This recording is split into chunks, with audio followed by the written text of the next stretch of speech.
Hello, my name is Juan Pablo Quintana, and today I'll be presenting you air travel and vocabulary related to tourism. And also, I'm going to give you an explanation about the different ways in which you can express the future. This is, of course, the first slide in which you have the introduction. And first of all, I would like to start by saying that English is an international language, definitely.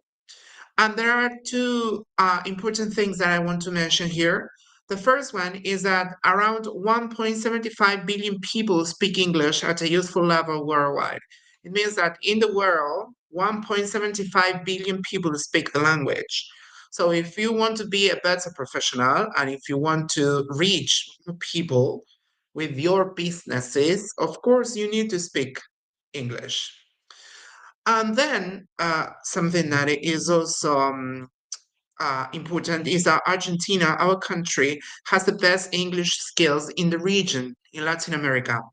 And we are in number 19 in the world about or paying attention to English proficiency. So, talking about tourism, when we want to travel to a different place and particularly to a country in which English is spoken, there are four words that are commonly confused. The first one is trip. Trip refers to a short journey to a specific place, often for particular purposes. So we can have a business trip, a weekend trip, a pleasure trip. Then word number two is journey. This word emphasizes the process of traveling from one place to another, often over a long distance. The word number three is travel. Travel can be a noun or it can be a verb. Yeah. And it's the term that we use when we want to refer to the act of moving from one place to another one.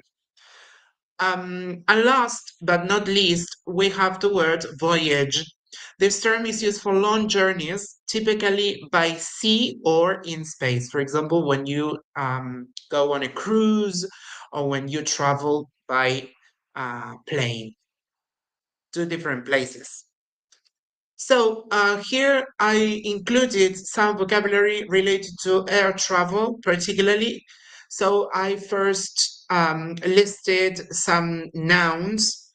The pronunciation of these nouns is important. So maybe what you can do with this video is to pay attention to the pronunciation and then you can repeat.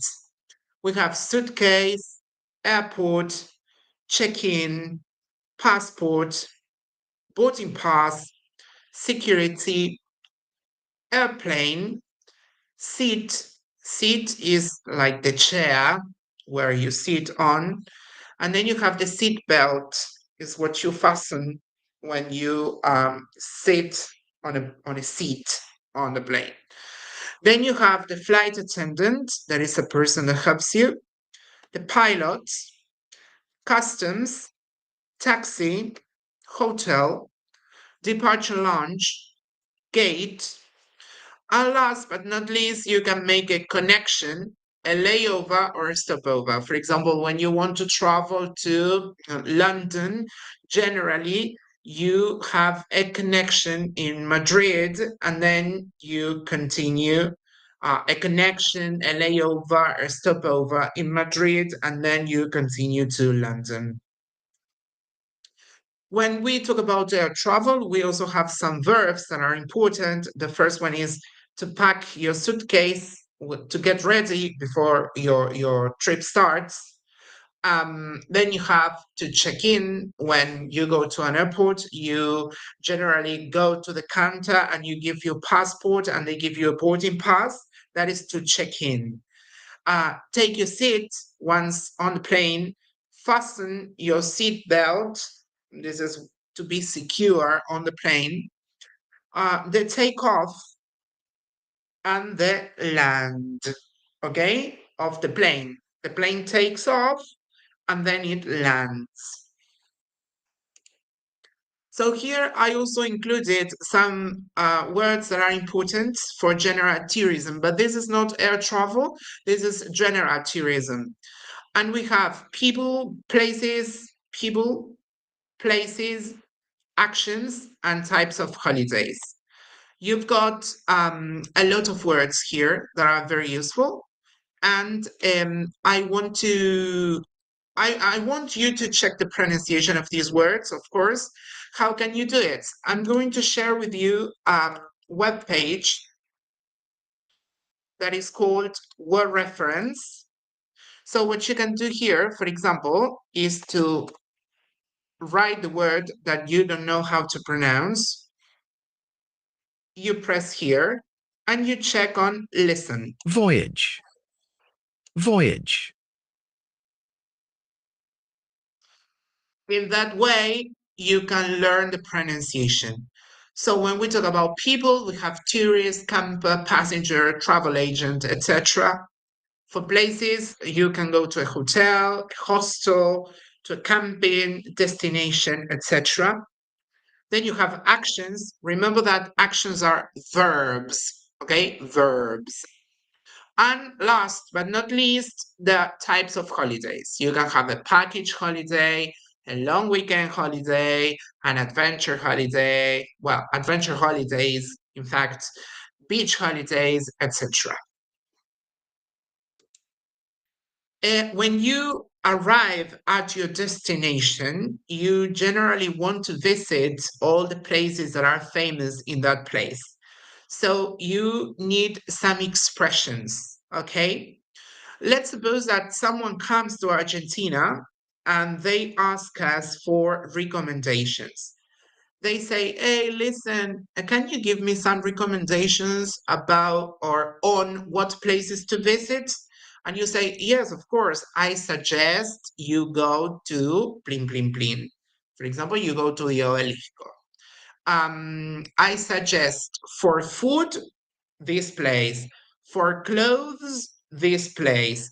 Um, you also have some other phrases like my favorite place for that is you should go, you should visit, you should explore. Okay, that is to make recommendations.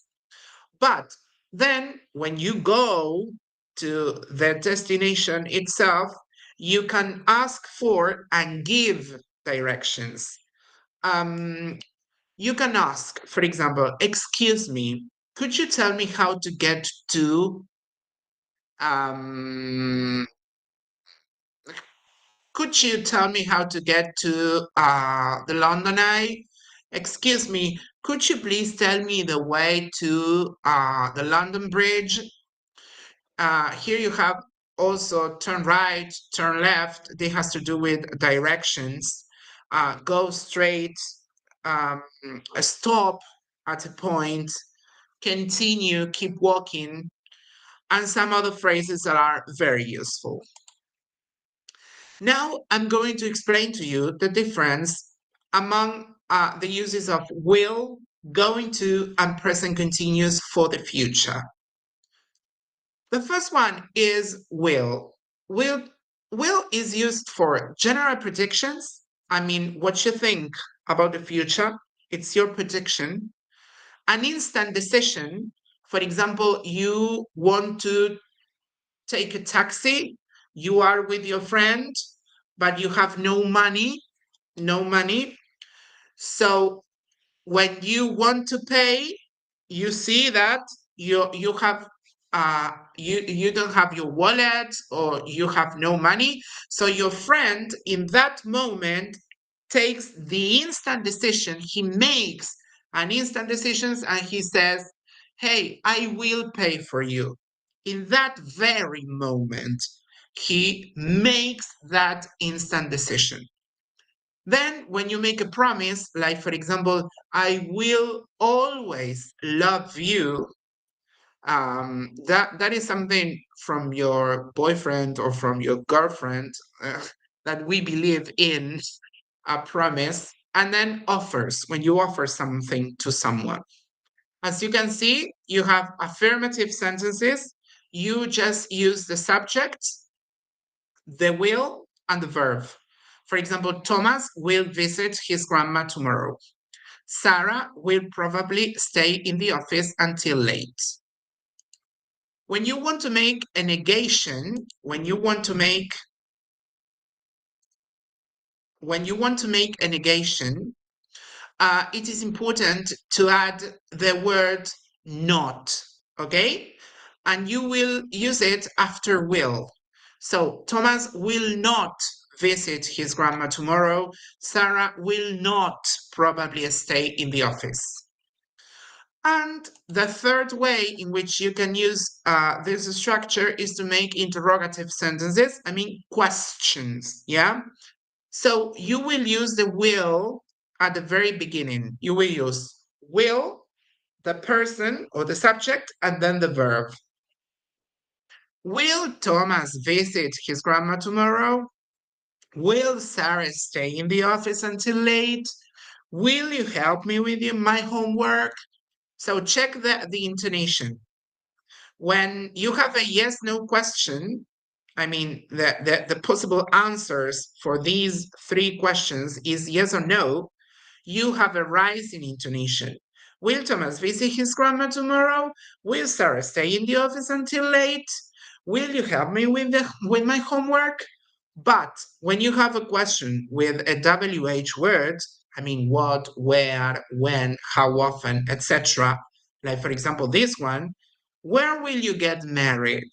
The intonation goes down. Where will you get married?